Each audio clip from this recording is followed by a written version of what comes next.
I'm Dr. Peterson. I'm here at Cedarville University in the small cornfields of Ohio.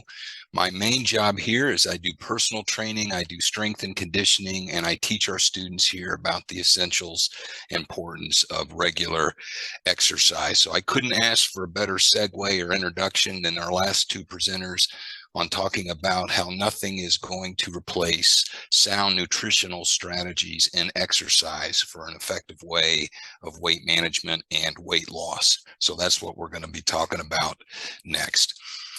As mentioned before, I'm sure obesity is an extremely complex issue with many causes. However, it is generally believed that the primary cause is that people are eating too much and moving too little. So it may really be as simple as that small equation where it's calories in, calories out. That's called the positive energy balance theory, where we look at the amount of energy that we're intaking via food compared to our total energy intake that we are expending throughout the course of the day. And our total energy expenditure is basically comprised of these four factors: our basal metabolic rate, our non-exercise activity thermogenesis, the thermic or thermal effect of food, and exercise activity thermogenesis. And basal metabolic rate is the minimum amount of energy that our body requires just to function while at rest. That includes stuff like breathing, that includes stuff like the heart pumping, the organs doing their different functions. All of that requires calories, and that's where the majority of our calories per day comes from. Our non-exercise activity thermogenesis, that is the energy that the body uses per day for activities that are not intended for the promotion of physical fitness. So just the regular back and forth walking that we do, choosing more manual options like taking the stairs, that would be an example of NEAT. Fidgeting would be another example as well. The thermal effect of food, it actually takes calories to digest calories. So it's the energy required to digest, absorb, and transport nutrients that we get from our food. And then finally, the last segment is going to be the energy that we expend throughout the day in terms of our physical activity. Now, when I ask my students in the classroom which one do they think the majority of their calories that they expend per day comes from, at least initially, most of them think that it's through physical activity. And you can see from this picture, for most people, it's actually the smallest piece of the pie. You actually burn more calories in the digestion of the food that you eat throughout the course of the day, and the movement that you do throughout the day, not intended for the purpose of physical activity. Now, that 5% represents the average relatively sedentary person. The more physically active you become, obviously that percentage will go up. But even our Olympians like Michael Phelps, probably at best would be high single digits, maybe low double digits in terms of their core total energy coming from exercise as well. So the more we exercise, obviously that percentage comes up. But the point is that if you're trying to use exercise by itself, it is a relatively inefficient means of weight loss if we don't take these other things like BMR, the thermal effect of food, and non-exercise activity thermogenesis also into consideration. So what I like to tell my students is this: hey, if I was to be able to give you the secret recipe on how to maximize each one of these, so how can I improve my BMR? How can I improve my NEAT and my TIF and my EAT to where I can burn more calories throughout the day? Wouldn't that be helpful? And it is actually, we can do that because we know that regular participation in resistance training is probably the best way to increase your basal metabolic rate. The more muscle mass you have, the more calories you burn at rest. Muscle is one of the most metabolically active tissues in the human body. So the more muscle we have, again, the more efficient we're going to be in terms of our energy expenditure per day. Now, for NEAT, the best thing to do is to minimize the amount of time that we spend in a seated position. One of the things that I encourage, my students to do is, is every opportunity that they can is to get up and move around. So if they're in the library studying, maybe study for 20, 30 minutes and then get up and walk around that floor of the library. Go back and study for another 20, 30 minutes, and then maybe walk to the other floor of the library and walk around. But although it is important that they maybe sit to study, if that's the best way for them to retain information, it's also important that they don't spend too much time there. We also see that choosing more manual instead of automated options is going to be a better choice. So always parking farther away, always taking the stairs. You know, if you can wash dishes by hand instead of using a dishwasher, use a push mower instead of rider. Now, it may not burn a tremendous amount of calories in that particular event, but if we consistently choose those options and collectively add that up over the course of time, that can actually make a quite profound difference in our energy expenditure. And then the type of foods and how often we eat those foods matter as well. So always, if you can, pick more of the nutrient dense options, because you're going to burn more calories by eating more nutrient dense foods than you would more calorie dense foods. So for example, if I had 100 calories coming by way of potato chips versus 100 calories coming by way of a baked potato, I'm going to have a higher thermal effect of food by eating the baked potato because it's more nutrient dense. My body's going to require more calories to digest and absorb those nutrients than it would with those more calorie dense options. And then regularly performing in exercise is important too. But what I tell my students is there's a saying that whatever you're willing to do regularly and with good consistency is the best exercise choice for you, but some exercises are better than others. So in terms of, improving body composition, heavy resistance training, high intensity interval training is going to be better than just simply walking. Now, walking is better than nothing, but again, some things are better than others. So for BMR, let's talk specifically, how can we increase that? So I'm going to throw out a lot of quotes from individuals much smarter than I. So here's Dr. Lyon, who is a family physician and a nutrition specialist. This is what she has to say. Obesity at its core is a disease of the muscle. We don't have a battle of the belly. What we have is a battle of the bicep. And what she's talking about is, again, the lack of quality muscle and the impact that that has on our BMR and other issues. She says the more muscle mass that you have, the greater your survivability against almost every disease, to include obesity. Now, another renowned expert, Mark Ripito, he's a strength coach. He's at Wichita Falls Athletic Club down there in Texas. He says we don't have to do a whole bunch of different exercises to get strong. We just need to do a very select few exercises that train the body as a whole and not as a collection of separate parts.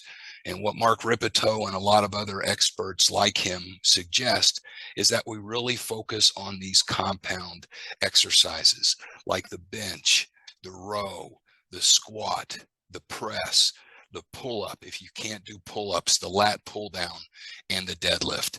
The benefit of these exercises is that I don't really have to worry about doing biceps or triceps if I'm doing the row and the bench press, because any movement that creates flexion at the elbow is also going to work the biceps. Any exercise that creates extension at the elbow is also going to work the triceps.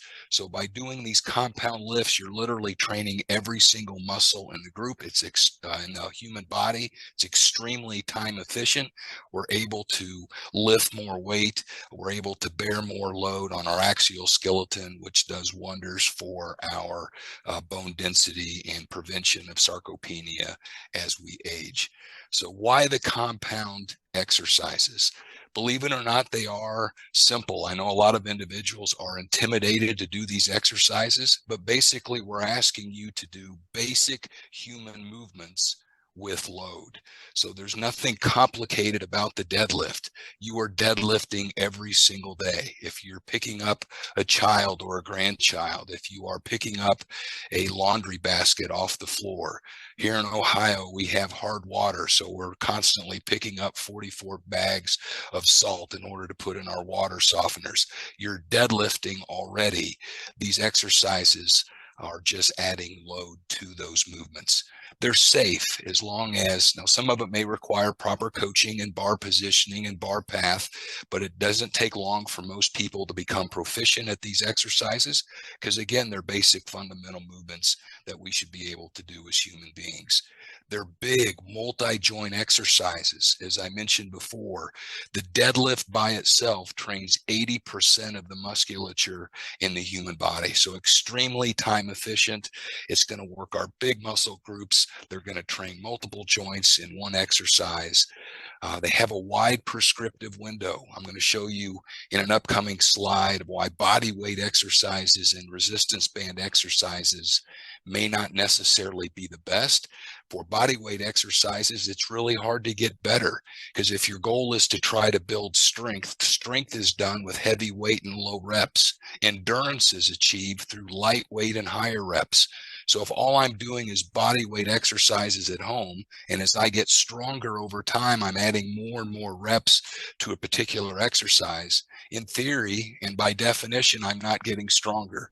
I'm simply improving my muscular endurance. Being able to go from 1 push-up to 3 push-ups may show an increase in strength, but being able to go from 10 push-ups to 25 push-ups is an increase in muscular endurance. However, with these barbell exercises, I can continue to add weight to the bar.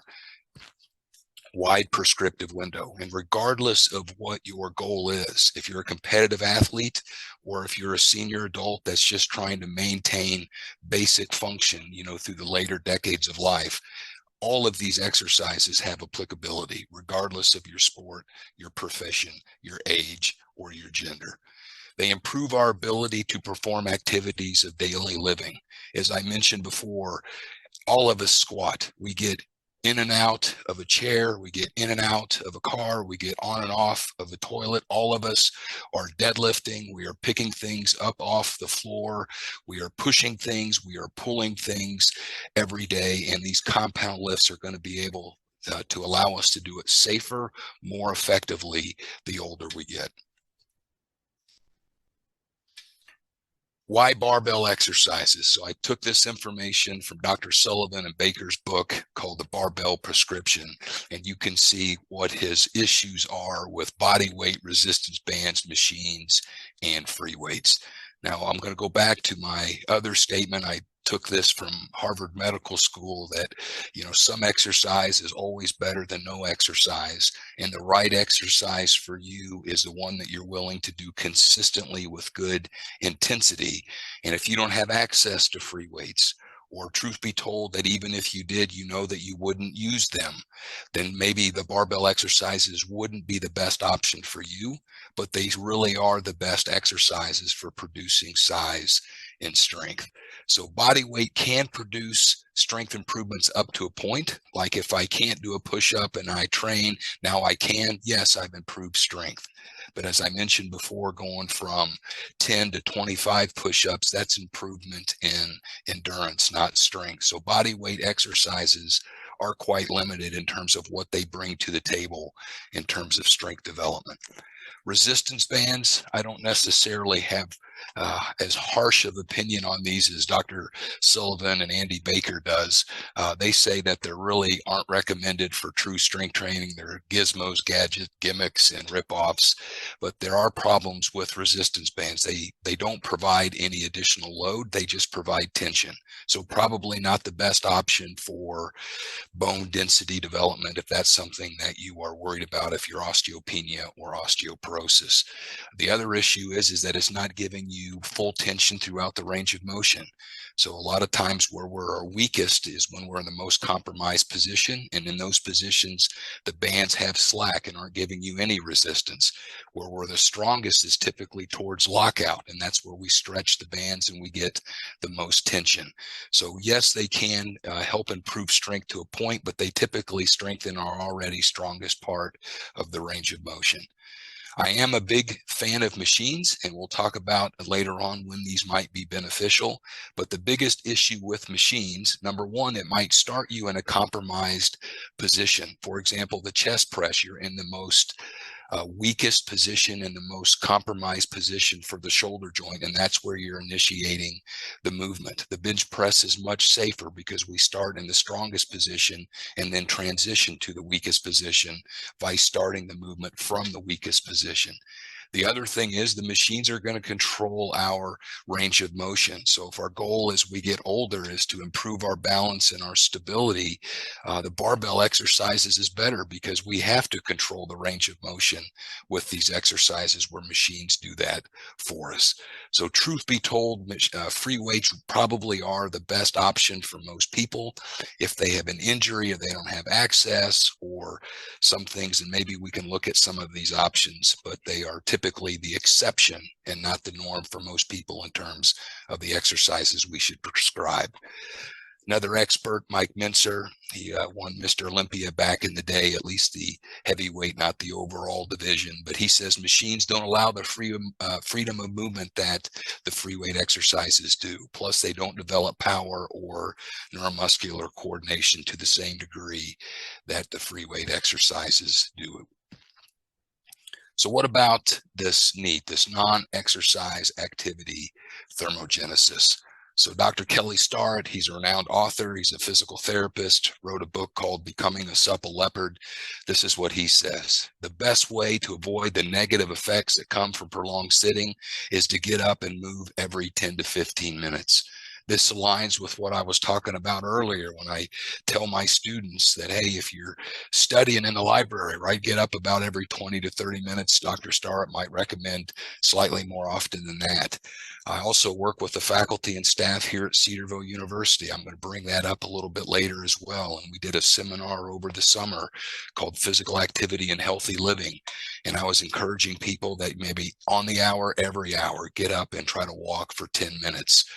Whether that be outside in your building, maybe you have a flight of stairs that you can take, but find creative ways to be active. And maybe that involves, if that's not an option, having a standing desk or sitting on one of those big inflatable balls instead of a chair, to where your body's having to at least, maintain some type of stability or proper posture, which is better than sitting and relaxing.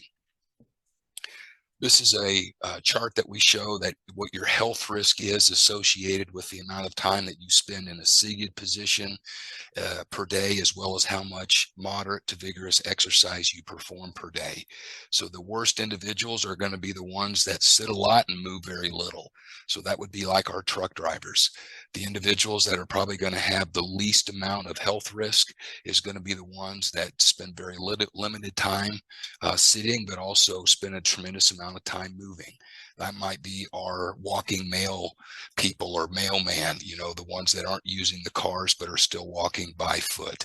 So the takeaway from this chart is simply this: high volumes of moderate to vigorous intensity physical exercise does tend to reduce some of the risk associated with high volumes of being seated or sedentary. Low volumes of being sedentary does reduce, but does not eliminate the need for moderate to vigorous physical activity. So even though you might be in a position where you're on your feet all day, maybe like a nurse, or maybe somebody that is a cashier that doesn't have a chair and is required to stand, that is definitely better than being seated for long periods of time, but it doesn't eliminate the need that you still need to do some type of vigorous exercise on top of that. Most individuals would benefit from increasing the amount of exercise they do per day and reducing the amount of time that they spend in a sedentary position. In terms of the thermic effect of food, you can simply see here, here's a hierarchy of factors for fat loss when it comes to nutrition. It really is as simple as calories in versus calories out. But I also have to say that if I was to establish a caloric deficit by eating ice cream and Halloween candy and pizza, I could, in theory, lose weight because I'm consuming less calories than I am expending. However, I could also at the same time develop cavities, nutritional deficiencies, and possibly even diabetes because of my poor food choices. So food composition is extremely important. As we mentioned before, it can help with the thermal effect of food, but it's only one of multiple nutritional factors that individuals should consider. Calories in is extremely important, as is macronutrient distribution, or what we call AMDR, the acceptable macronutrient distribution range. And according to most nutritionists and dietitians, this is what they recommend. About 45 to 65% of one's daily caloric intake should come by way of carbohydrates. About 10 to 35% of the total calories consumed per day should come by way of protein. And about 20 to 35% of our total calories per day should come by way of fat. It is interesting and worth mentioning that those recommendations were done several years ago, primarily using Caucasian males. So I don't think ethnicity determines caloric requirements too much, but there has been some research that shows that maybe females would benefit from a slightly different AMDR, acceptable macronutrient distribution range, than males. So if you compare the general population, which, as I mentioned, was based largely on Caucasian males when the research was done, if we look at females specific, they do differ slightly. And then maybe depending on the sport that you do, if you're an endurance athlete or a mixed athlete, what mixed athlete means is an individual that does large amounts of endurance training as well as large amounts of strength training. Or if you're a strength athlete, and again, are you a strength athlete whose goal is to lose weight, to maintain weight, or gain weight? Again, those AMDRs may differ slightly depending on how you exercise or what your goal may be. I also read a book called The Vertical Diet by Stan Efferding. He is a pro bodybuilder, also an elite level power lifter, holds some holds some world records in the sport of powerlifting. And in his book, and he paired up with a nutritionist from the University of Las Vegas there in Nevada, he said this: when you control for calories and protein, adjusting for fat and carb intake doesn't really have a lot of measurable effect on fat loss. So here's what I did with my faculty and staff over the summer, taking all of this into consideration. All right, if we start to look at calories, and there's a way that we can determine what our caloric intake is. I'm going to show you that in a second. And then we start looking at, so many percentage of these calories should come by way of carbohydrates, fats, and protein. It can get overwhelming and very complicated for most people very quickly. So what Stan Efferding is saying is it's still important calories in, but I want you to focus on protein, and then kind of let the fat and calories, as long as we're eating a well-balanced diet, fall where they are. So as long as you just track protein and you just track calories, that should be good enough for most people. So I'm going to show you, for me personally, 51-year-old male, 66 inches, 180 pounds, who exercises intensely 6 to 7 days per week. It can calculate my BMR and my daily recommended caloric intake. Well, how did I do that? I went to this website right here, okay? And I simply typed in my information. And what we're really looking for is this. Remember, we talked about, as long as I know what my daily caloric intake should be, and I can calculate it easily from this website. And then I also want to track my protein. Now, there is some difference opinion on what protein intake should be, but a good recommendation for most people is probably somewhere around 0.7 to 1 gram per pound body weight. So for me, that's roughly about 180 grams of protein per day. So what I'm going to show you is something that I did. It took a little bit of time, but typically things that are important are worth a little bit of effort. So I know that I'm supposed to get right around 2785 calories, and I need to get about 180 grams of protein per day. So I started plotting out some of my favorite meals and snacks, and you can see I'm tracking my calories and I'm tracking my grams of protein. And all I did was went into Google and I said, I'm getting ready to have 4 ounces of orange juice. How many calories, how many protein is in 4 ounces of orange juice? How many calories and how much protein is in 2 hard-boiled eggs? How many calories and how much protein is in 2 slices of sourdough bread and 2 teaspoons of butter? Then I added that up, okay? Then here's my typical snack. I want to make sure I get a wide variety of fresh fruits and vegetables every single day. I want to make sure that I'm getting enough protein at every meal. Current research recommends that we get somewhere between 20 and 30 grams of protein per meal for most people, maybe more or less depending on body weight. But again, I'm tracking my calories and I'm tracking my grams of protein. Here's what I had for lunch. Again, I'm eating a wide variety of foods, trying to get some quality carbohydrates. I'm trying to pick more often than not my nutrient-dense food choices, not necessarily my calorie-dense. Every once in a while, I will sprinkle in some things that may not be the best for me, but hey, life is short, and my taste buds, also have a say in this. So I add a little bit of Ovaltine, not because of the nutritional value, but because I like chocolate milk and I like the malt flavor. Okay.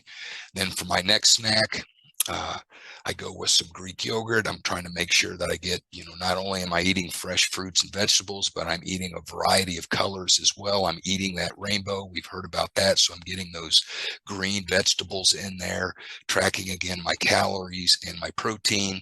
For dinner, same thing. Snack, same thing. And at the end of the day, here I am at 2747 and 168 grams of protein. I'm on track, on goal in terms of calories and protein for the day. So what I had my faculty and staff do is have them pick items that they're willing to eat, and then through a little bit of trial and error, they can determine exactly how much quantity of those things that they can consume in order to keep them on track in terms of their calories and their grams of protein per day. Some items they had to eat a little bit more than what maybe they would normally. Some items maybe they have to eat a little bit less, but it's allowing them to pick the foods that they want. And again, what we're really trying to stay in track with the most is, at the end of the day, are you on track for your goal number of calories, and are you on track for your goal number of protein? Now, in terms of exercise, research clearly shows that the best way to exercise for weight loss is to combine strength training and endurance training. But more and more research is showing that if they're done in isolation, strength training is probably more important and more effective than endurance training. And high intensity endurance training is even more important than low intensity endurance training. I don't know about you guys, but when I go to the gym, there's a lot of individuals that are there primarily probably to lose weight, and they're over on the elliptical, they're over on the stationary bike, they're over on the treadmill doing low intensity steady state exercise. Yes, it's important that we keep moving. It's better than being sedentary, but that approach to exercise is the least effective in terms of weight loss. Here's Dr. Sullivan, the author of the Barbell Prescription, and he said this: the addition of low volume, high intensity endurance work in combination with quality strength training is the best way to promote all fitness attributes. So what are some great options for high intensity interval training? Again, if I pair those compound lifts, the squat, the bench, the overhead press, the deadlift with high intensity interval work, what might that high intensity interval work look like?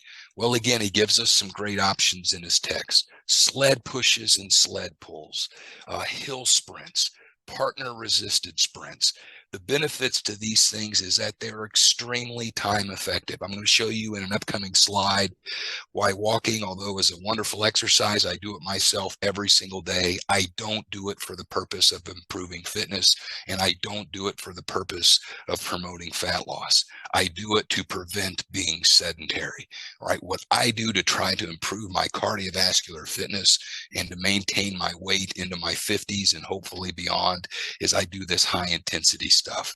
If you don't like to do sprints, or you don't have a partner that could help you with partner resisted sprints, or you don't have access to a sled, doing a Tabata protocol on an Airdyne bike, an elliptical trainer, or a rowing machine is also a good option. Tabata is a Japanese exercise physiologist that was working with high intensity work to rest ratios.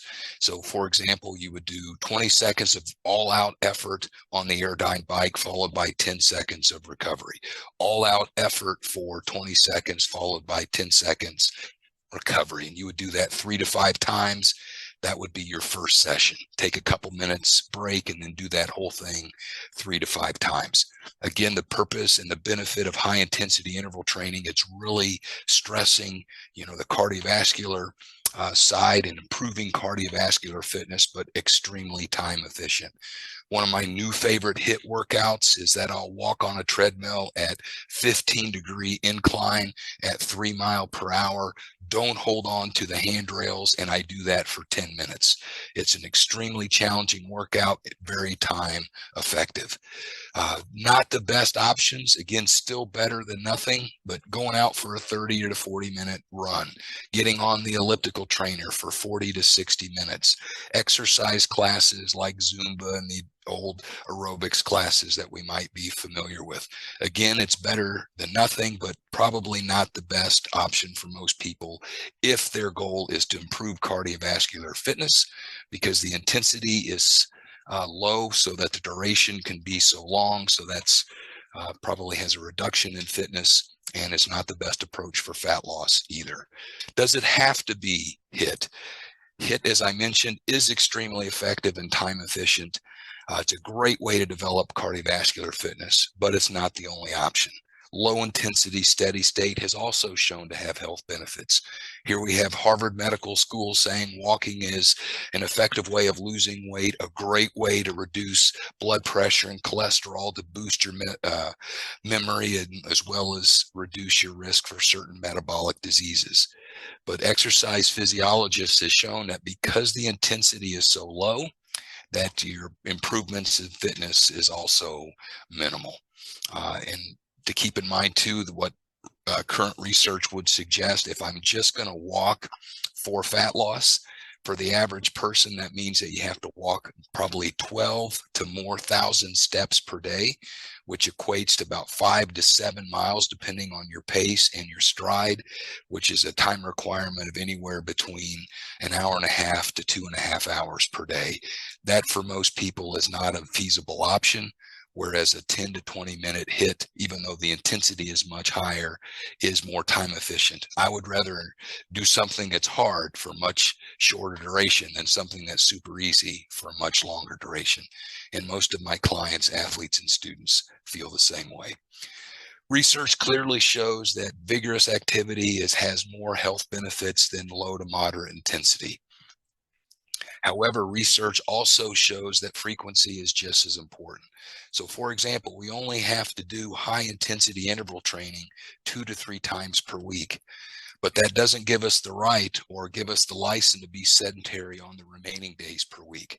So what would happen if I did high intensity interval for 20 minutes twice a week? I could improve my cardiovascular fitness, but there would be consequences for me being sedentary those other 4 to 5 days per week. So most research would suggest now that you do HIIT training at least a couple times a week, and then do the low intensity steady state on the other days. All right, so I go for a walk every single day. I do that not for the purpose, like I said, of promoting fat loss or improving physical fitness, but to simply reduce the risk associated with being sedentary. But I do my HIIT training 2 to 3 times a week. I'm doing that for my heart health, and I'm doing that for my weight management. And research clearly shows that. So here's a guy that specializes in training our warfighters. He says if you're sedentary for 23 hours a day and you work out hard for one, all right, which do you think your body is more readily going to adapt to? It's going to more readily adapt to those 23 hours of you being sedentary, and there's health consequences associated with that. There's another researcher that I attended one of his briefs back in 2019. He said, if you have limited amount of time per week to exercise, if you have less than 3 hours, I'd put all of your eggs in the strength training basket.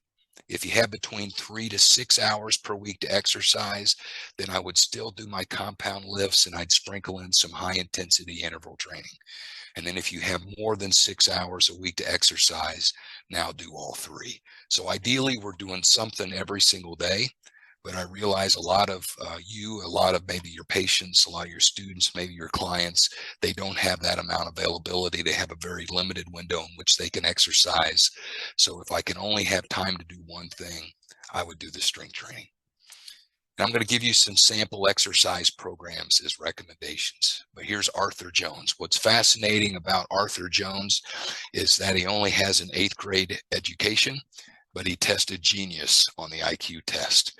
All right, he's the inventor of the strength training machine. He invented the Nautilus line. And this is what he said in one of his interviews. Perhaps instead of trying to determine how much exercise we can tolerate, instead we should determine how little exercise we actually require. And for most of the individuals that are suffering, with being overweight or being obese, it's not because they're exercising too much or they have the interest in exercising a lot. It's the issue is they don't have the motivation to exercise at all, or they're exercising too little. So the least amount of exercise that we could prescribe, probably the better compliance that we could expect on the other end. Here are the current recommendations by the American Heart Association, Center for Disease Control and Prevention, American College of Sports Medicine. They said if you're doing low to moderate intensity aerobic work, you should do that at least 5 days a week. If you're doing vigorous aerobic work like that high intensity interval, you should do that 3 days a week, or ideally you're doing a combination of the two. You should do strength training at least 2 days a week. Now, currently, mobility training is not on their recommendation. It's been on there in the past. Sometimes it is, sometimes it isn't. But I would argue that we should do regular, not necessarily stretching or flexibility training, but mobility training. Flexibility is the muscle's ability to fully lengthen. Mobility is the joint's ability to move through its intended range of motion unhindered. And I would argue that mobility training is vitally important, because the older I get, I don't want to be able to lose certain ranges of motion. Because if I can't bend down properly to pick up that 44 pag of salt to put into my water softener, now I increase my risk of injury. So I want to have good heart health, so I'm on this planet as long as the good Lord will allow. I want to do strength training so I can maintain functional independence into my later decades of life. And I want to do regular mobility training to where I don't lose that range of motion. If I want to bend down to spend time with my kids or grandkids, I'm able to do so effectively and with a reduced injury risk. In addition to all of this, I would recommend that we train the core. All right. You're only as strong as your weakest link, right? A chain's going to break wherever that link is the weakest. So for a lot of us, because we spend so much time being sedentary, we have very weak cores. So now when we try to do squats or deadlifts, we hurt our back. So Dr. Stu McGill came up with the McGill Big Three. You can go on to YouTube and type in how to McGill Big Three, and they have very easy, quick instructional videos. But notice he's training all three regions of the core. Modified curl up trains the midline or the six pack. The side plank trains the obliques or the side of the torso, and the bird dog trains the low back. So by doing these three movements periodically throughout the week, can maintain good torso and core strength and health. Your spine is designed to move. It's designed to flex, extend, and twist and bend, but it's not designed to do these things under load. A quote by Dr. Aaron Horsage, a renowned author, strength coach, and physical therapist. Basically, what he's saying is the body is not intended to do things like sit-ups, right? Or even worse, Russian twists. Even though the spine allows those movements, most of the muscles of the torso is there to actually prevent movement. If you think how we use our core muscular most of the time, it's not for repetitive spinal flexion, twists, or extension. However, it's to stabilize the core so we can lift, push, pull, and carry. So these type of exercises are more isometric and actually train the spine the way the spine is used. I would also encourage for mobility. Again, trying to keep this as simple as we possibly can. Um, Here is a great yoga stretch that we can do that helps maintain ankle, knee, and low back flexibility. It's the Garland Malasana pose. Here at Cedarville, we call it the deep squat pose.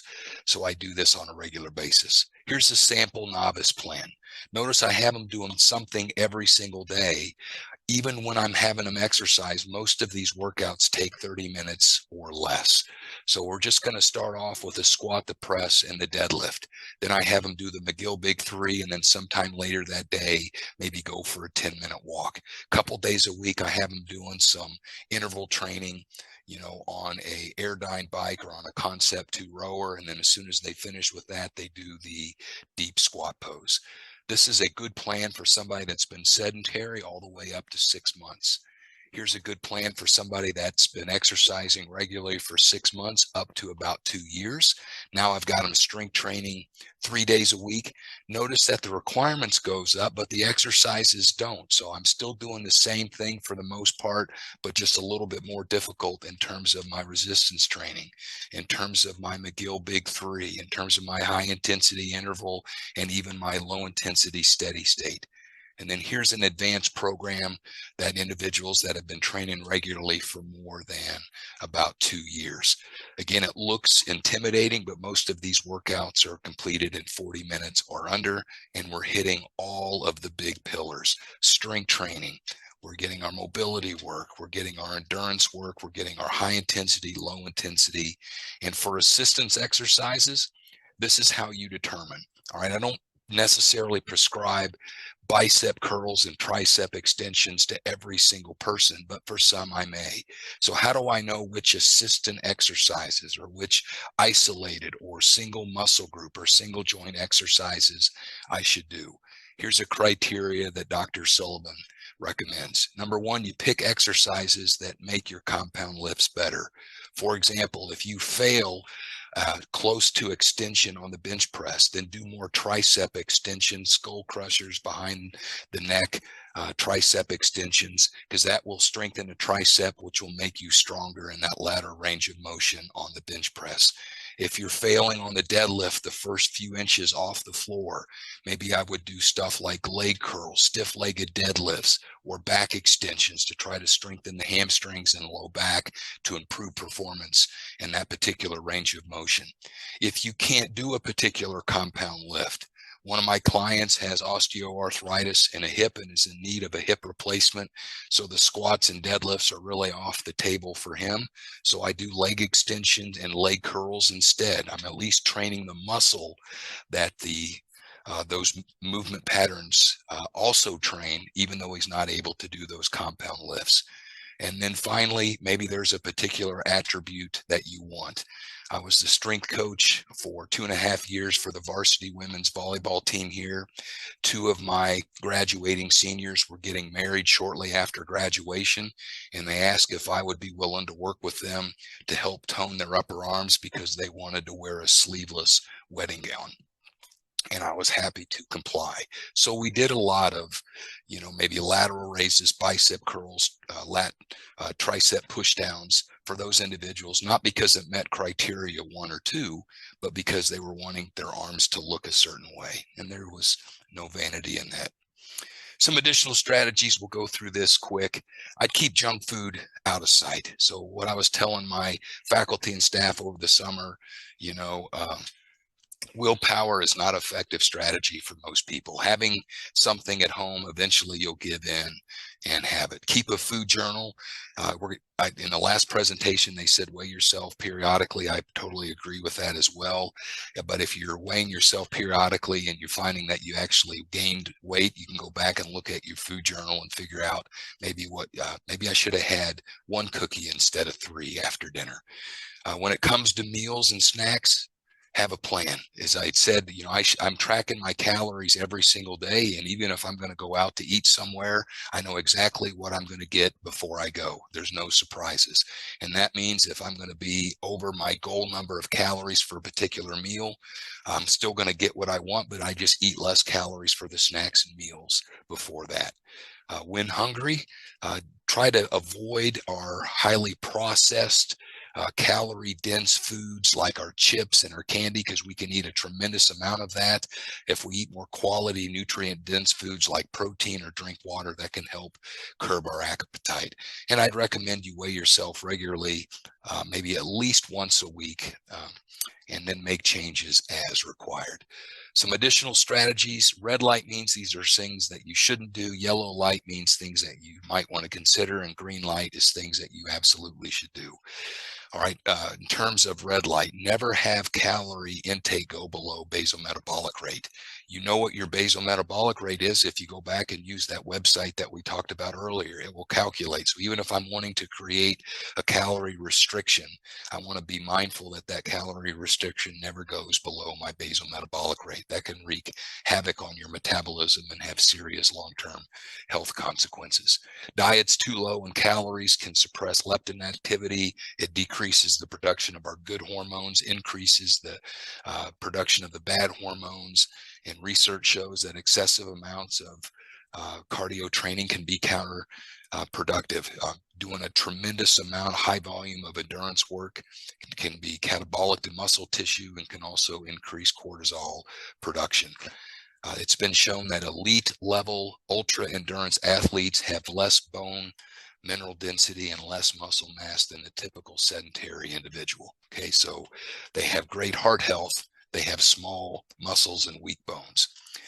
Daily weigh-ins can be beneficial for tracking progress. However, a lot of my students, that is an emotional trigger for them, the scale, so I have them do that less often. So maybe at the end of every week, it needs to be under the same circumstances. So we can't weigh yourself first thing in the morning and then after your evening meal on the next day. We're no longer comparing apples to apples. So I recommend probably first thing in the morning after you relieve yourself before you have breakfast, and do that on the same day every single week. Some forms of cardiovascular training may be required, especially if your calorie intake is currently higher than your calorie expenditure. And then finally, these are things that I recommend everybody do in terms of weight loss. Strive for about 1 to 2 pounds per week. Keep in mind, in order for you to lose a pound of fat, that has to mean that you've created a 3,500 calorie deficit, either through exercise or through nutritional strategies.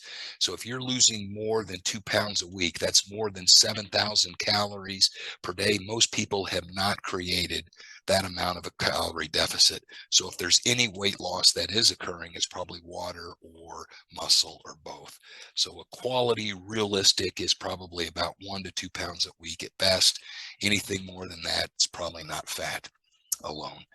Increase your daily protein intake. It was talked about in the last lecture why that's important as we age, but it also helps as it's a very satiety energy form, like fat is, more so than carbohydrates. Regularly perform resistance training, increase your eat, be as physically active as you possibly can, and really only worry about adding more eat cardio if your goal is to improve aerobic fitness or performance. For some of my students who are getting ready to go into the armed forces or law enforcement next, so there's a run test associated with those career fields, so it makes sense. But if you don't have to run, I'm saying you don't necessarily have to. Weight loss consideration: realize that proper weight loss takes time. Weight loss is not linear. We mentioned in the last brief about the set point. There is some research that suggests that your body kind of likes you weighing a certain way. And if you have trouble gaining weight, it's going to try to fight you to put pounds on. If you have a trouble losing weight, it's going to fight you to try to take those pounds off. So there is this set point, but keep in mind that it's not linear. Trust the process, stay the course. That's the best option for most people. Also, there's no such thing as spot reduction. I've had a lot of my female clients want me to do tricep exercises so that when they move their arm, the upper arm bottom part doesn't move.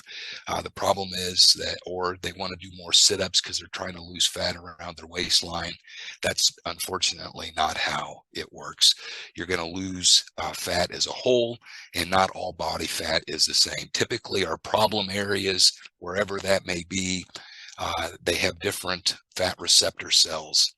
There's alpha and beta receptors. Alpha receptors tend to want to store body fat. More beta receptors tend to want to give up body fat, and our trouble areas tend to have more alpha receptors. So those are typically the last fat cells to give up their fat storage.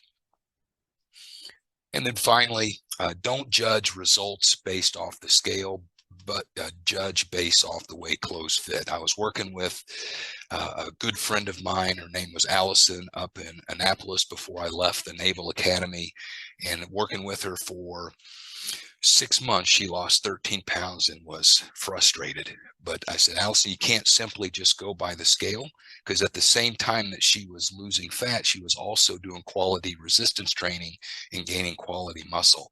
So we were also tracking circumference measurements, and she had lost 18 inches over, her thigh, her hips, her waist, her chest, and her upper arms. And she was a little bit more agreeable with the progress when she stopped solely looking at the scale, but realized that her clothes were fitting better, she was feeling better, and she was losing inches as a whole. And then here's some good advice from Dr. Mike Israetel. If this is something that you struggle with, or if this is something that one of your clients, your students, or your athletes struggle with, tell them to do this. If you just do this one thing and you do it for 90 days, you'll be unrecognizable. Be consistent, period.